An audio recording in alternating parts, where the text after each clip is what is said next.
আলাইকুম। আমি ডাক্তার রুবায়াত বিথি, একজন স্ত্রী ও প্রসূতি রোগ বিশেষজ্ঞ। ডক্টর সার্ভিস বিডির পক্ষ থেকে আজকের আলোচনায় সবাইকে সুস্বাগতম। আমি আপনাদেরকে আজকে গর্ভাবস্থার শেষ 3 সপ্তাহের স্বাস্থ্য সতর্কতা সম্পর্কে কিছু ছোট্ট আলোচনা করব।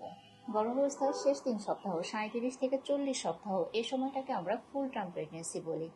এই সময় আমরা সচেতনতার জন্য মাদেরকে যে পরামর্শ দিই, প্রথমত যেটা বলি, আপনি এই সময়টা চেক আপে থাকবেন।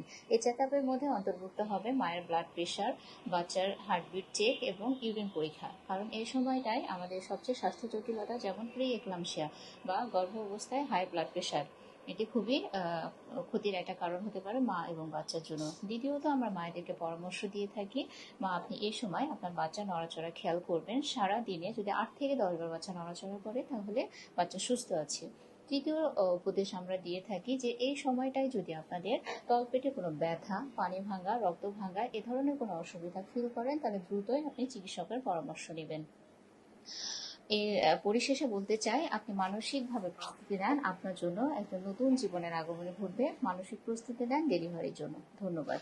আজকের আলোচনা এ পর্যন্ত।